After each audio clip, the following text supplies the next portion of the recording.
All right, so we're going to go ahead and get started. So good afternoon, and thank you for joining us for Gatorland, a bite-sized history of an Orlando icon. I'm Katie Kelly, and I'm the curator of exhibitions here at the History Center. So I'd like to welcome everyone joining us here in person, and then also everyone joining us on the live webinar online. If you have any questions, I'll make sure to leave some time at the end, but please do leave questions for the end. We're recording this so that it'll live in memoriam or in perpetuity, whatever the word I'm looking for is. So please reserve questions and comments for the end. If you have questions on the webinar, feel free to leave those in the chat and Cheyenne will relay those to me. And for those of us in our audience, if you have questions, if you can write them on the Post-it notes that are on your table, someone will come around and collect them. That way I can read them and everyone on our webinar can actually hear what the question was. I visited Gatorland for the first time. I've lived in Orlando since 2012, and I just visited Gatorland for the first time in April of this year, and I totally fell in love with it. I thought it was so charming, had such a great time. And so when I found out that this year is the 75th anniversary, I really wanted to highlight that story in one of our lunch and learns because Gatorland not only has a really interesting history, but it's also really representative of a particular era in Florida's history and in the sort of overall tourism history of Florida, which is a major part of our state's history. So,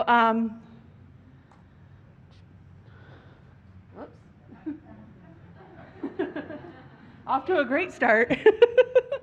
So Gatorland began as a roadside attraction in an era when that type of attraction typified how we, from a modern perspective, tend to think of pre-Disney tourism. So Gatorland is perhaps the most iconic example of these classic roadside attractions in Florida. And it's one of the few that is still thriving today.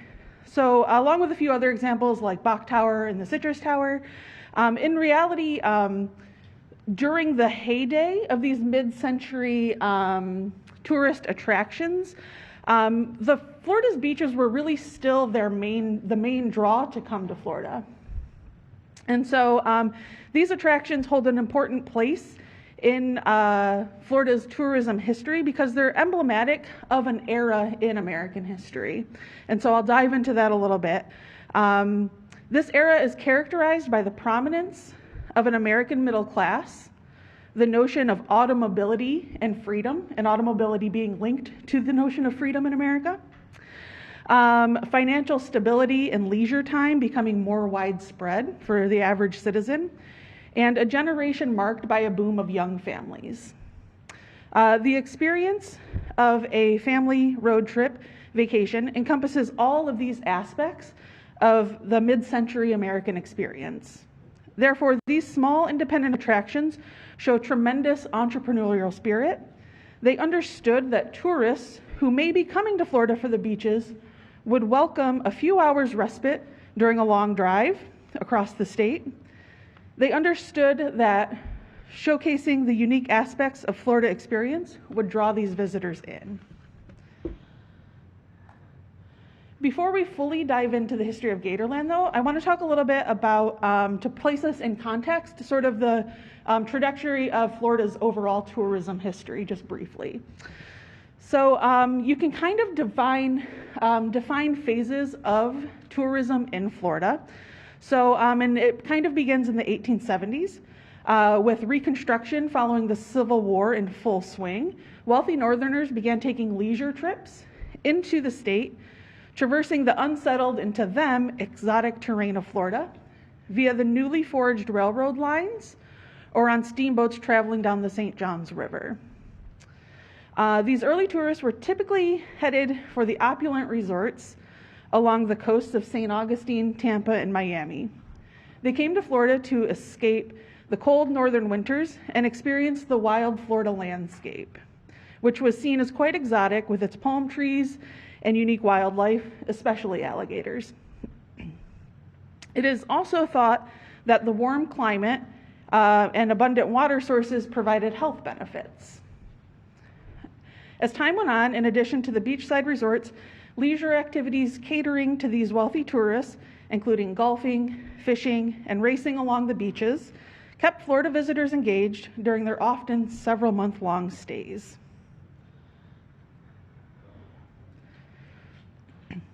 During this early phase of Florida tourism, the interior of Florida remained largely unaffected by tourism as the railroads funneled visitors to the coasts, and Florida's roads, where they did exist, were in terrible condition and difficult to traverse. So this is actually a really early photo of downtown Orlando, and as you can see, not exactly hospitable for travel.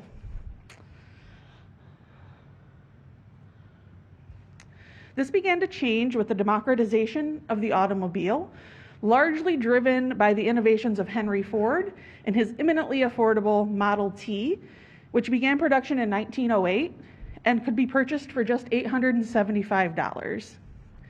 With this, automobiles could be accessed by a wider portion of the public and were no longer only toys of the wealthy elite. Cars began to serve a practical purpose for an ever-growing portion of the population.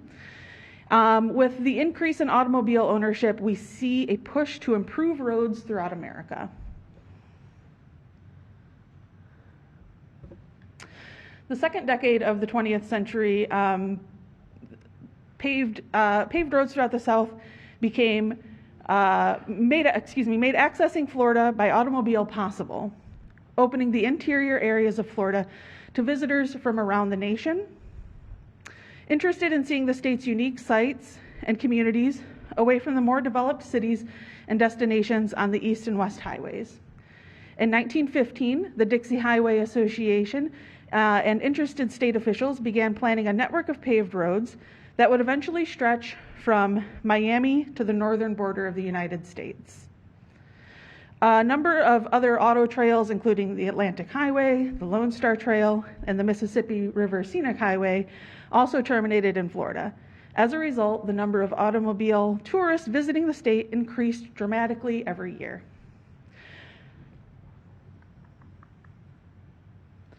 Oftentimes, early automobiles were modified to carry sleeping quarters and supplies, such as kitchen equipment and food.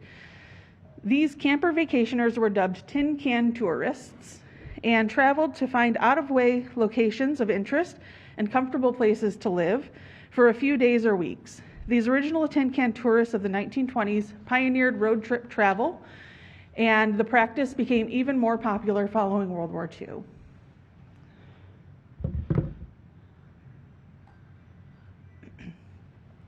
Following World War II, American life underwent significant transformations driven by economic prosperity, technological advancements, and cultural shifts.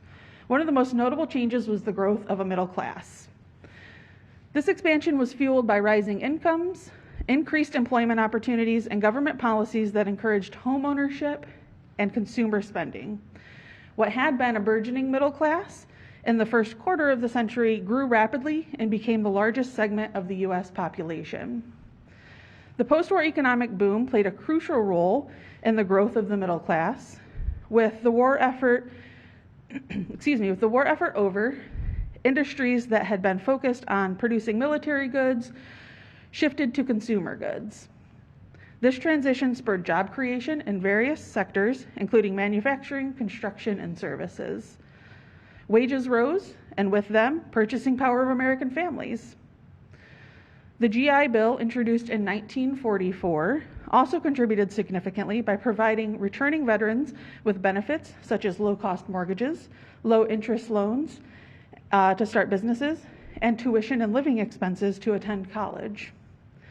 These measures enabled many veterans to buy homes, pursue higher education, and secure well-paying jobs, thereby elevating their socioeconomic status. The rise of the middle class was accompanied by changes in lifestyle and leisure. One significant development was the standardization of the 2-week vacation. Before World War II, vacations were a luxury enjoyed primarily by the wealthy. However, as income rose and labor unions advocated for better working conditions, paid vacations became more common. The concept of the 2-week vacation became a norm. allowing families to plan annual getaways. This shift was also supported by the expansion of paid leave policies, which gave workers financial stability to take time off without worrying about loss of income. Another major change was the increase in automobile ownership. During the 1920s, cars had already begun to transform American life, but it was in the post-war period that automobile ownership became widespread. The production techniques developed during the war, combined with increased demand, made cars more affordable for the average American. By the 1950s, owning a car had become a symbol of middle-class status and a practical necessity for commuting, shopping, and travel. The proliferation of automobiles had a profound impact on American culture, particularly in terms of family vacations. With cars more accessible, families could travel more freely and conveniently. The construction of the interstate highway system, initiated in 1956, further facilitated long-distance travel by providing a network of roads that could connect cities and states across the country. This infrastructure development made road trips more feasible and popular, leading to a new era of family vacations. Family vacations became a regular part of American life, with families taking advantage of their 2-week vacations to explore the country. National parks, seaside resorts, and amusement parks became favorite destinations. The road trip emerged as a quintessential American experience, epitomized by the image of a family packing up their car and hitting the open road. Motels, roadside diners, and gas stations popped up all over, catering to the needs of traveling families and creating a new service industry. The idea of spending quality time together, away from the daily grind, became embedded in the American ethos, reinforcing the importance of vacations as a means of relaxation and family bonding. Gatorland is representative of the entrepreneurial spirit and creative marketing that was the hallmark of mid-century Florida tourism. These attractions were so kitschy because they leaned into branding themselves as quirky and unique, heightening the perception of Florida as an exotic destination in order to draw visitors passing through the state on their way to beaches and the other natural wonders.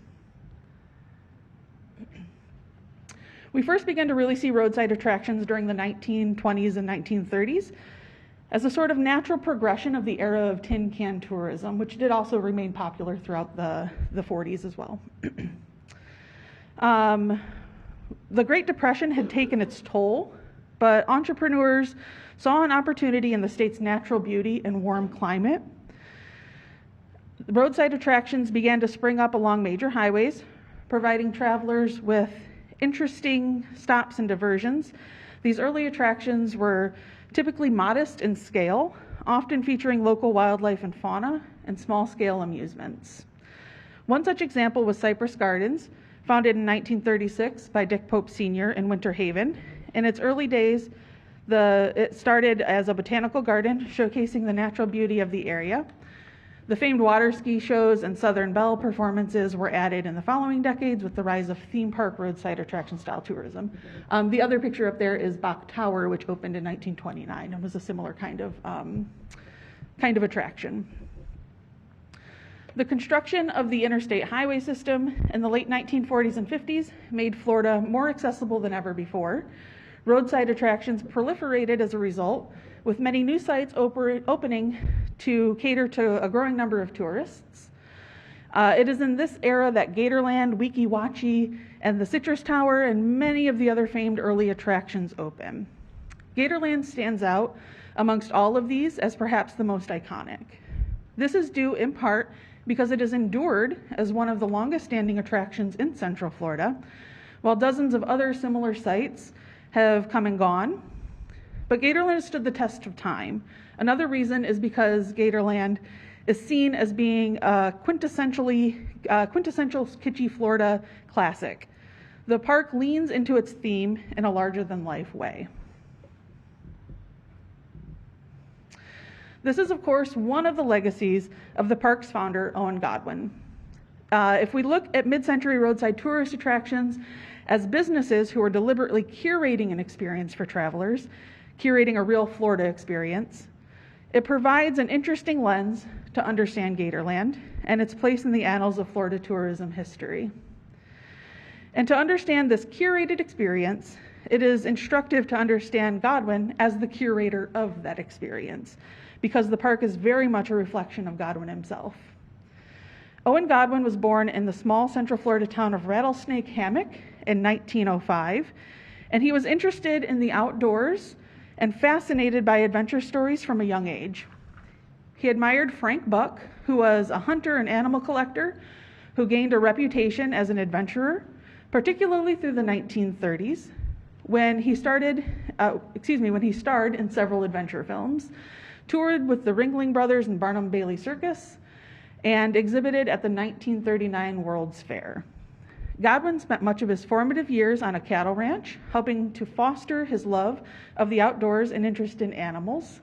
But as a young man, he found himself employed in a series of occupations that must have seemed kind of mundane for somebody who had such a zest for life and a spirit of adventure.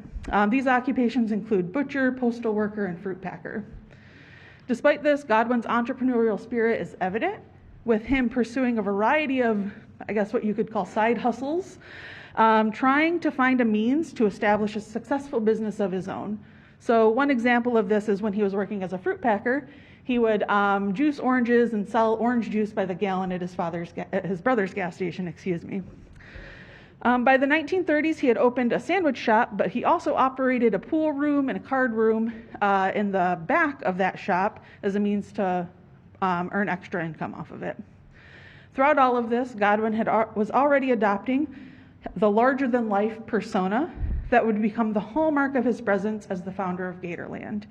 Well before he established the attraction, he was wearing jodhpurs and tall boots, emulating the safari gear of his idol Frank Buck, keeping an alligator in his backyard, and spending his free time hunting, fishing, and exploring the wilds of Florida. Following World War II, Florida experienced significant growth, both in its economy and its population. This was influenced by the fact that Florida had a strong military presence during the war, which spurred economic diversification after the war, with industry expanding beyond agriculture and into manufacturing, aerospace, and the defense industries. An influx of people into the state due to the military presence during the war led to a post-war population surge and real estate boom. Many of these new Floridians were people who had been stationed in Florida during the war and decided to settle here at its conclusion, while others were from other states seeking opportunities for new employment. A warmer climate and a lower cost of living following the war. And then finally, the improved infrastructure that was put in place to support the military presence had made the state more accessible. One of the key outcomes of this growth was that more people became interested in visiting Florida, spurring a surge of tourism in the state.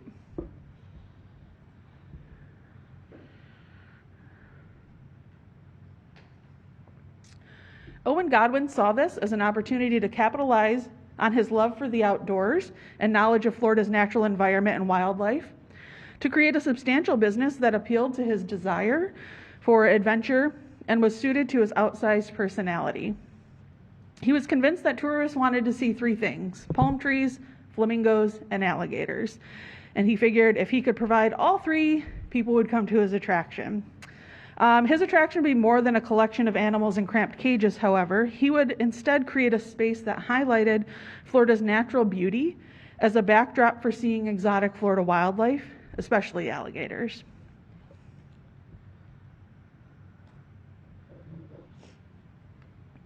So this is an early aerial view, well before it had its current iconic gator mouth entrance. And it's also kind of interesting when those of you who are familiar with the area, think of what it looks like now, and like that's what it looked like then. He was really out in the middle of nowhere. So Owen Godwin saw this as an opportunity to, I read that already. In 1947, he purchased a 15-acre plot of land on Orange Blossom Trail, or 1792 as we call it, that was ideally suited to his purpose. For one, because it was affordable. OBT at the time was not a major vein of transportation, which meant that he could purchase the land cheaper than he would have been able to purchase land on the main highways of US 27 and US 1. But Godwin correctly anticipated that continued growth may drive more traffic on 1792. The property was already ideally suited to his purpose, as it was a borrow pit featuring depressions dug out from where fill dirt had been removed in order to support construction of the road. The land was therefore ill-suited for agriculture or residential use, but happened to be perfectly suited for creating water-filled pits to display alligators. From the outset, the attraction that would become Gatorland was a family affair. Godwin and his children, who were aged 10 to 15 by this time, did much of the physical labor of preparing the land for the attraction, including removing palmettos, clearing weeds, and draining swampland. Godwin also enlisted work from the Seminole tribe to construct a gift shop made of cypress poles, palm-thatched roof, and sawdust floors, intended to reinforce the attraction as an authentic Florida experience. They also helped build a wooden walkway that traversed the borrow pit and constructed staff housing that was based on the style of Seminole chickees. Palm trees were transplanted onto the property. The borrow pits were filled with alligators, flamingos were brought in, and display cases were built to showcase snakes. With this work completed, Godwin opened his attraction's doors in 1949, originally naming it the Florida Wildlife Institute in an attempt to set his attraction apart from its kitschier competitors.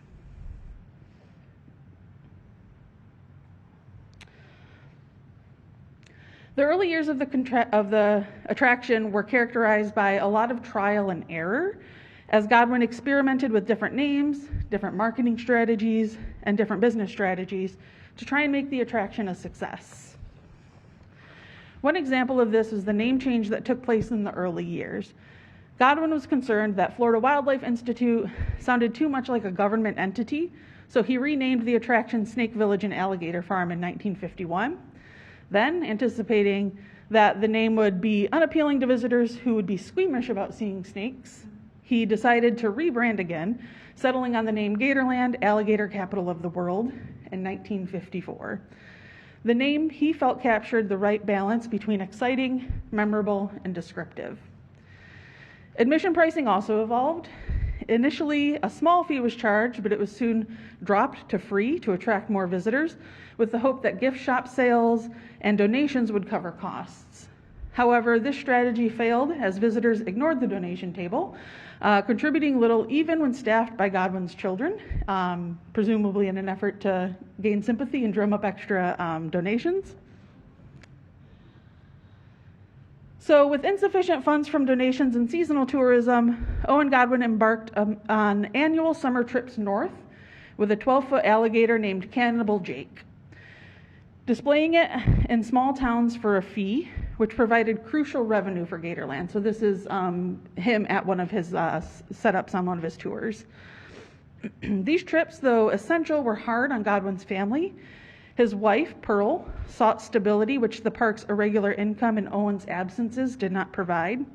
The children managed the park, and Pearl made fudge and sandwiches for visitors. Owen's gambling skills also played a role in funding the park's expansion, as he often won money in backroom card games, which he invested into Gatorland. Despite no formal training, Godwin's showmanship instincts were strong. He crafted Gatorland as a theme park, focusing on an immersive experience rather than trying to compete with amusement parks and their thrill rides. Gatorland sought to provide the experience of Old World Florida, complete with elevated boardwalks over alligator pits and through wetlands, surrounded by native wildlife and offering local cuisine like smoked barbecue and deep-fried alligator. By 1956, the revenue from Godwin's summer tours enabled significant expansion. The original gift shop was replaced with a new old Florida-style building, and a private home for the Godwin family was constructed on the property. Beginning in the 1960s, Owen and Pearl's youngest son, Frank, began to make his mark on the park's evolution in a major way. Having grown up working at Gatorland, he was deeply familiar with the park's operations and had contributed to everything from clearing land to tending alligators. But after completing a stint in military service, he returned to Gatorland to work side by side with his father to manage park operations. Perhaps one of Frank's most historic contributions was designing the park's iconic gator mouth entrance.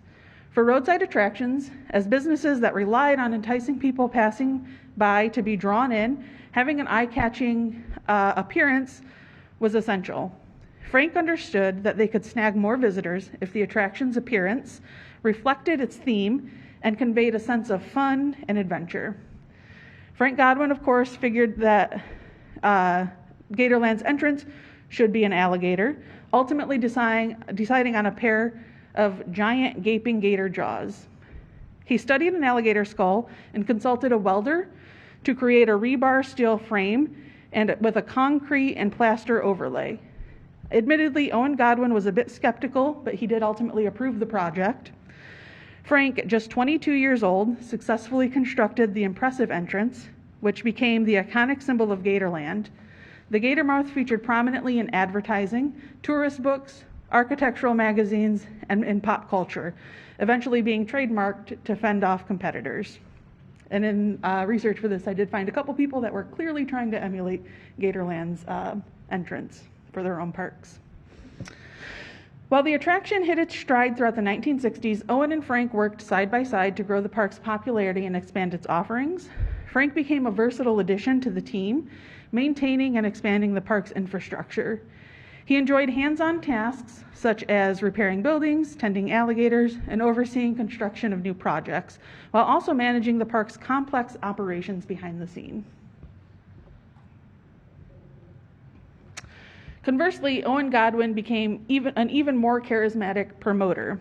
As Gatorland began to thrive in the 1950s and into the 1960s, Owen embraced his persona of an adventurous outdoorsman, donning khakis, tall boots, a leopard vest, and a fedora with a rattlesnake hatband. This flamboyant image became an important marketing tool for Gatorland. Owen realized interacting with tourists, sharing his animal knowledge, and appearing in promotional articles, making him a living symbol of Gatorland's adventurous spirit.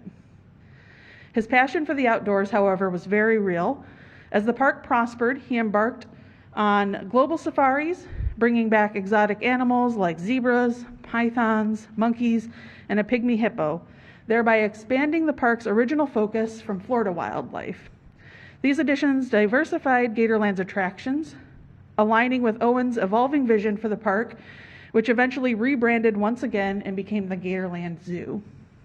However, Owen's vigorous lifestyle was interrupted by a heart attack at 64, forcing him to consider a plan for succession of leadership. Despite the significant family involvement in Gatorland, Owen had maintained control and holding the final word on decisions related to the park. His illness prompted the creation of the Gatorland Corporation in 1969 and the establishment of a board of directors composed entirely of members of the family, to whom he distributed small shares of stock. Initially, the board had minimal focus, merely endorsing Owen's decisions. This structure began to shift as some of Owen's children foresaw challenges that could impact Gatorland's long-term viability. They recognized the need for strategic planning and shared leadership to ensure the park's future amidst emerging threats, marking the beginning of a new era in Gatorland's governance. The late 1960s and 1970s saw a great many changes in the landscape of Florida tourism, creating immense challenges for mid-tier attractions and making adaptation to changing circumstances critical to Gatorland's survival.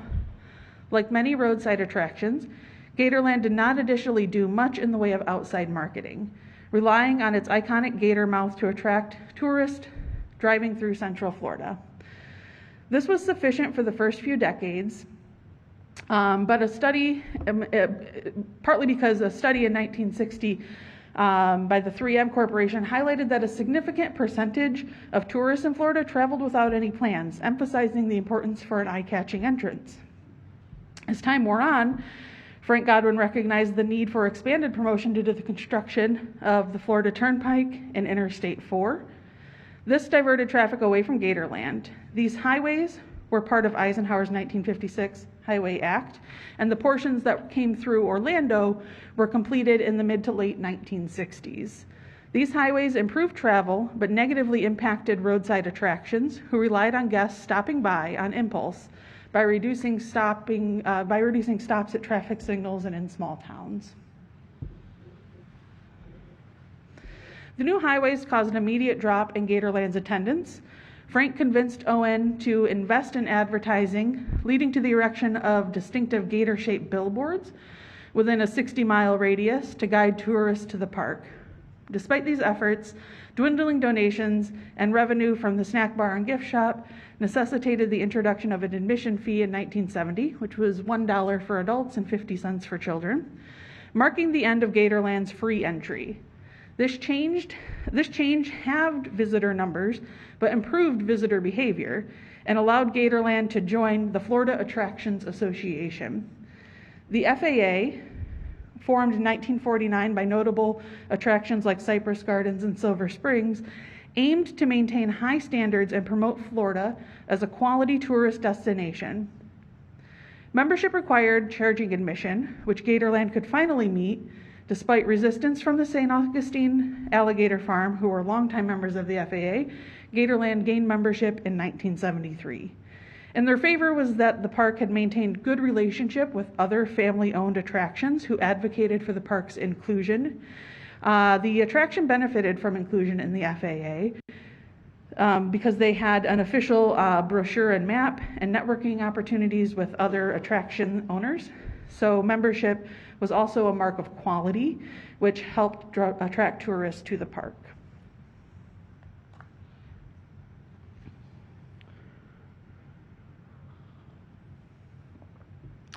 Central Florida's favorable climate and accessibility attracted Walt Disney to the region. In the 1960s, he started looking at Central Florida as a potential location for his new park that he was envisioning. So, learning from Disneyland's limitations, Disney acquired over 27,000 acres in Central Florida for his Disney World project to prevent undesirable developments around the new park. Unlike other Florida attractions that showcase the state's natural beauty, Disney World offered a sanitized, simulated reality with themed areas like Main Street USA and Frontierland. Initially, local attractions were optimistic about Disney's impact, expecting a 10% increase in attendance due to an influx of tourists. Notable figures like Dick Pope of Cypress Gardens believed Disney would benefit existing attractions. Frank Godwin also saw potential benefits and helped Disney identify dangerous reptiles on their land. Disney projected year-round popularity, which was a departure from the seasonal tourism that Florida had been used to. And so they thought that it could benefit the industry overall. Indeed, Disney World's opening in 1971 drew 11 million visitors, benefiting nearby attractions due to overflow traffic and high demand. However, this boost was short-lived. The opening of SeaWorld in 1973 attracted nature-loving visitors, cutting into Gatorland's attendance. Additionally, Disney's expansion and new highway exits directly to major parks further diverted tourists from smaller attractions. Gatorland managed to survive due to its proximity to Disney World, as it attracted Disney guests looking for a day away, despite a day away respite from the busy and heavily commercialized mega theme parks. More distant attractions like Weeki Wachee and Cypress Gardens faced steeper declines in attendance. Cypress Gardens, known for its gardens, Southern Bells, and water skiing shows, maintained attendance initially, but struggled to compete with the allure of Disney and SeaWorld. Because Gatorland was able to adapt to the challenges posed by the new highways and the arrival of Disney, in large part due to the insightful business acumen of Frank Owen, the park managed to survive through an era when dozens of other roadside attractions across Central Florida closed. Owen Godwin passed away in 1975 following a stroke. Frank, who had been managing daily operations and administration, became the new CEO.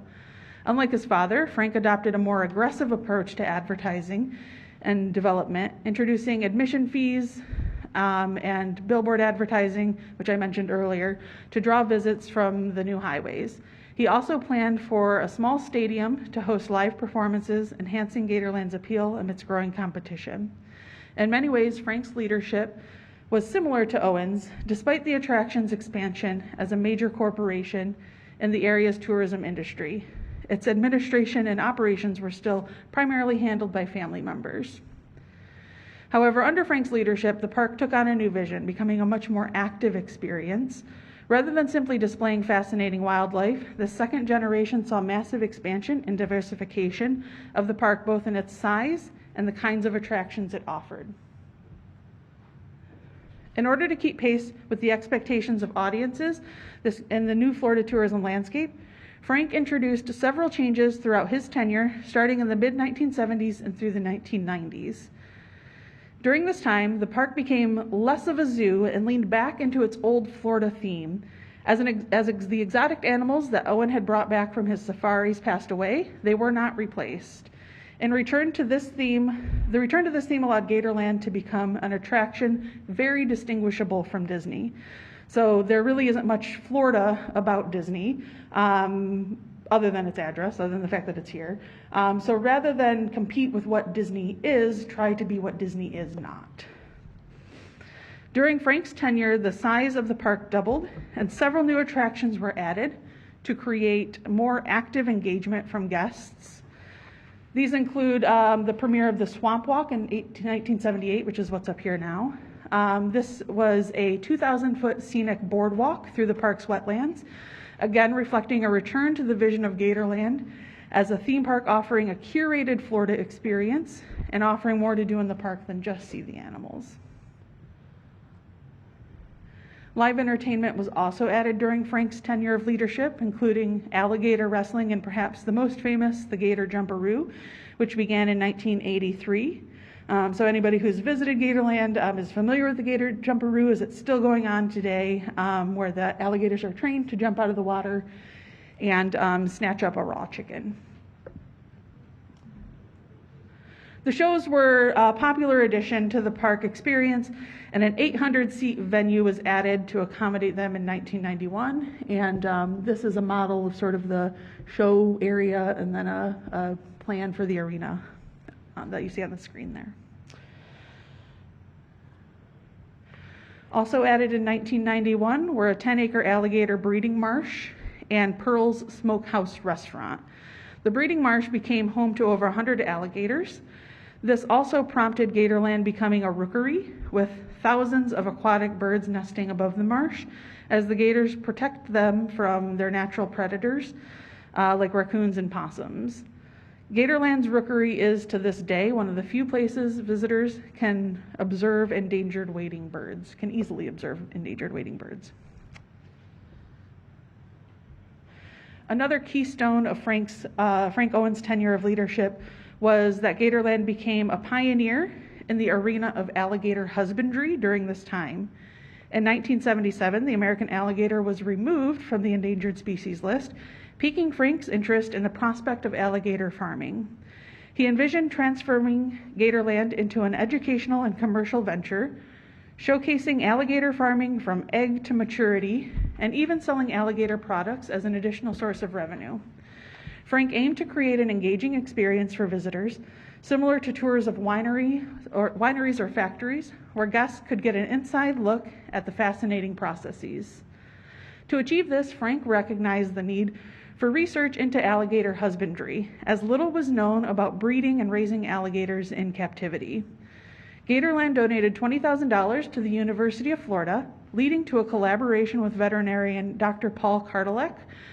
This partnership resulted in Gatorland becoming the first park to successfully artificially inseminate alligators in 1980. While developing this brand new process was a significant achievement, the cost of artificial insemination was too high to be commercially viable. Even without artificial insemination as the centerpiece, alligator farming did still become a major aspect of Gatorland's operation. Frank was proud of his pioneering effort in the alligator farming industry, which required developing breeding practices, sales networks, shipping procedures, and maintaining a healthy environment. However, the growing alligator population at Gatorland did lead to some environmental challenges. The Environmental Protection Agency actually mandated a multi-million-dollar treatment facility to maintain groundwater purity, which prompted Frank relocating the operation off-site to East Orange County. Gatorland continues to be involved in alligator farming, selling alligator meat in their restaurant and alligator products in their gift shop, with surplus products sold nationwide and internationally. It is in the era when Frank was leader that we also begin to see specific education and conservation programs being implemented in the park. For example, in 1992, Snakes of Florida debuted, which this is a classroom program for snake awareness that is not only for park guests but also targeted to civil service fields like firefighters and policemen, the medical industry, and environmental conservationists. While making these sorts of adaptations sustained and even expanded Gatorland through the 1970s and 80s, by the 1990s, the face of Florida tourism had changed substantially. Disney continued to grow, and it and SeaWorld continued to be juggernauts in the industry. Additionally, Universal Studios Orlando opened in 1990, creating yet another mega park to pull in tourists for a day or two of their vacations. The big parks also began to specifically try to keep visitors engaged at their sites for the duration of their stays, as they began offering special pricing for multi-day passes, further curtailing Gatorland's day away from the park's visitor traffic. With these renewed challenges and Frank nearing retirement, the park once again was looking for impactful changes and new leadership. Gatorland's administration was traditionally handled by the Godwin family members for long-term employees with little formal business training. In 1989, a consulting firm recommended hiring professional managers, including a finance director and marketing manager, and incorporating external members onto the board of directors. Pearl Godwin, Owen's widow, who is certainly the beloved matriarch of Gatorland. She was always present at board meetings, but she rarely offered her opinions or offered much in the way of speaking. But the board had been reluctant to institute these changes that the consulting firm was recommending, but Pearl actually advocated for it, and so the board agreed with her, and the changes were instituted. By the early 1990s, professional management had improved operations, but these changes alone were not enough to mitigate the downturn created by the growing presence of the large parks. CEO Frank Godwin retired in 1996, prompting a search for a new leader who could implement new strategies to meet these challenges. Despite several interviews facilitated by a national headhunting firm, no suitable candidate was found. Frank's son-in-law, Mark McHugh, then emerged as a candidate. McHugh, a marine animal trainer at SeaWorld with nearly a decade of theme park experience, was pursuing an MBA and had a reputation for effective turnarounds. Although he lacked extensive management experience, his leadership potential, love of wildlife, and determination made him a viable candidate. This is a very recent picture of Mark McHugh. I didn't have one from the 90s, sorry.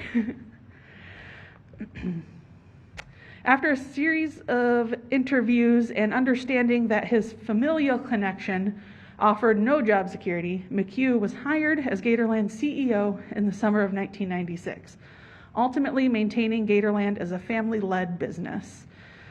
Frank mentored him for a month before retiring.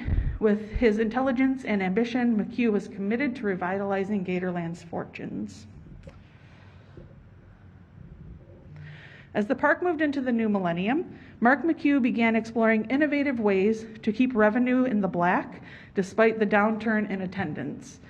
After a few years of trial and error, it was determined that new marketing methods and cutting costs would not be the key to doing this. What ultimately proved to be the successful strategy was implementing ways to ensure that they generated more revenue per each visitor. It makes a great deal of sense as a strategy, that if you can't double attendance, then double the revenue generated by each individual person attending. And with the mega parks, high admission rates, and expensive concessions and retail, the landscape of Florida tourism had already acclimated to that type of experience. When Mark started at Gatorland in 1996, revenues averaged $12 per person. In just 10 years, this figure had risen to $32 per person, largely due to innovative strategies to generate revenue from non-traditional sources while customers were in the park. This was accomplished by increasing opportunities for guests to purchase items or experiences in the park, incentivizing employees to sell those experiences. McHugh launched an incentive program rewarding employees for revenue generation. Daily sales targets based on park attendance determined commissions for additional sales for gift shops or food stalls. All staff, from alligator wrestlers earning commission on portraits to custodians receiving bonuses for injury-free records, were eligible. Facility workers earned monthly bonuses for no equipment breakdowns, and they introduced the Rewarding Employees for Accelerating Profit program, which offered a 10% profit for 3 years to employees whose revenue-boosting ideas succeeded. So as an example, one such idea was allowing visitors to pose on a live alligator that was suggested by employees of the park. That idea generated $800,000 annually initially, and 10% of that $800,000 per year went to those employees who suggested that idea. So that's a pretty substantial increase to someone's salary. McHugh also sought to increase resident passes, which would not only establish a dedicated base of return visitors, but would also help drive a different kind of out-of-state visitor business. So studies had indicated that a significant portion of Florida's annual visitors were budget conscious, and they stayed with and they visited attractions with family who lived in Florida.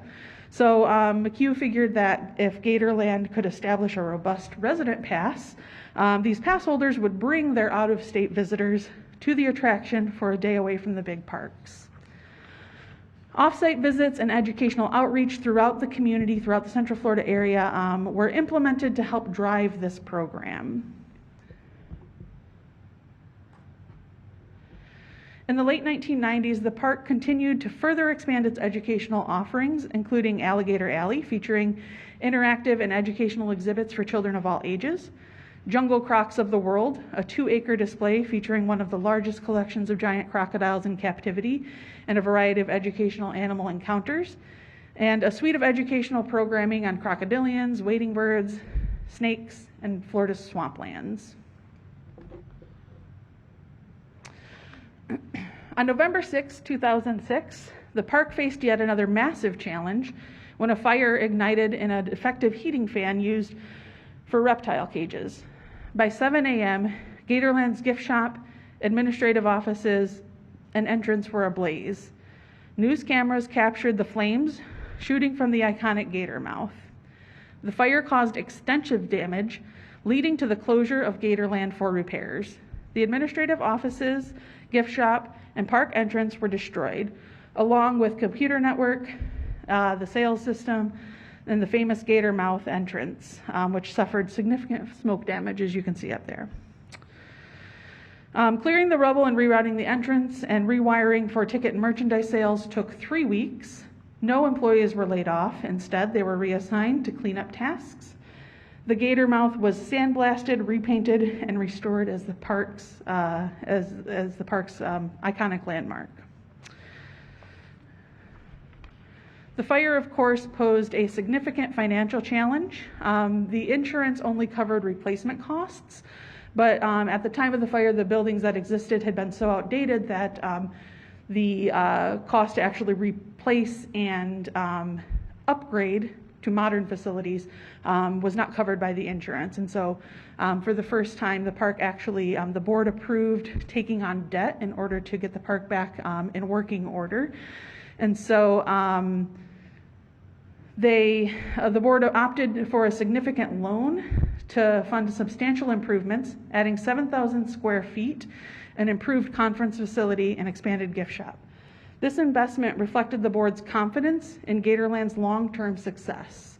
In 2007, Gatorland broke ground on this $4 million complex to replace the entrance and gift shop. In the past 20 years, Gatorland has added attractions, updated its facilities and offerings, and created new ways to grow and remain relevant in the ever-changing landscape of the Florida tourism industry. There's no shortage of competition for Gatorland. So throughout its history, Gatorland has heightened differing aspects of the theme left as a legacy from Owen Godwin, Godwin's original vision, in order to adapt to the changing face of the Florida tourism industry and meet expectations of modern guests. To do this, the last several years, Gatorland has maintained its old Florida feel of Frank Godwin's era and has leaned into the adventurous spirit of Owen Godwin's vision. The park experience is now simultaneously a celebration of Florida's unique spirit, with plenty of focus on education and conservation, while also offering multiple opportunities to curate your experience into an outdoor adventure, which is a true testament to its founder.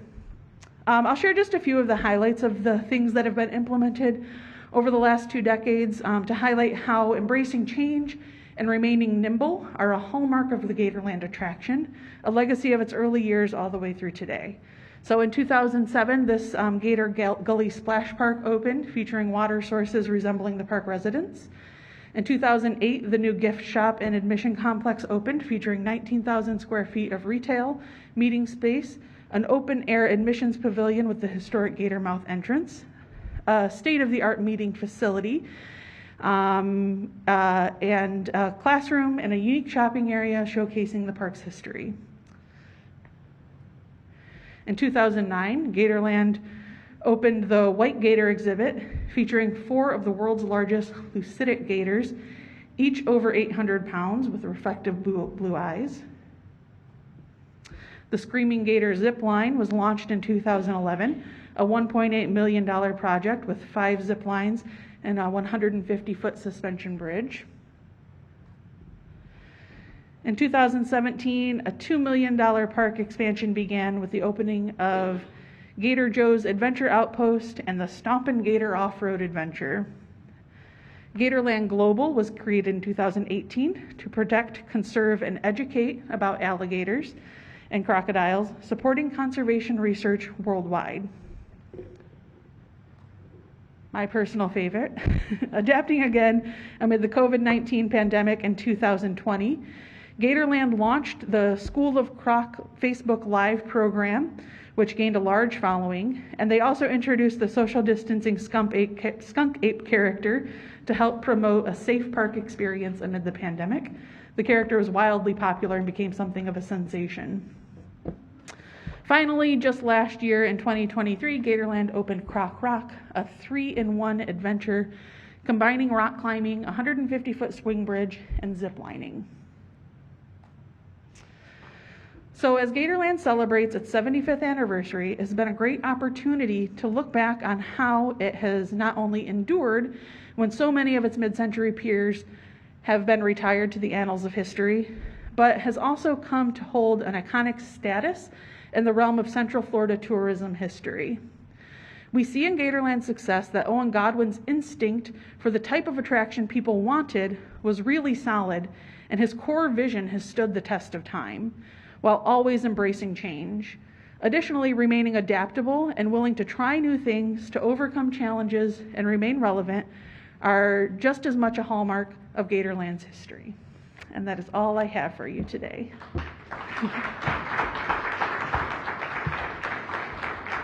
A reminder, if you have any questions, you can put those on the Post-it notes and sort of hold them up in the air. Someone will run around and grab them if that is the case. And if Cheyenne has any questions from the, do we have an audience question? Okay.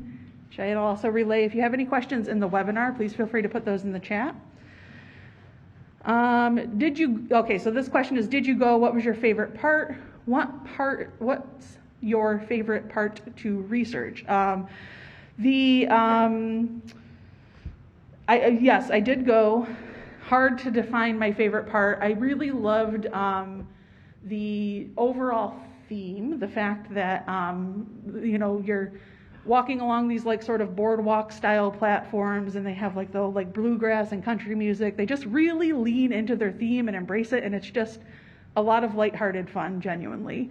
And my favorite part of doing research, there are tons of fascinating pictures. I did not have pictures to go along with every topic I covered today, but I had like tons of pictures to go along with specific topics, and it was kind of hard to decide on which ones to include. But it is a really well-documented history. So, all right, if that's all, thank you all so much.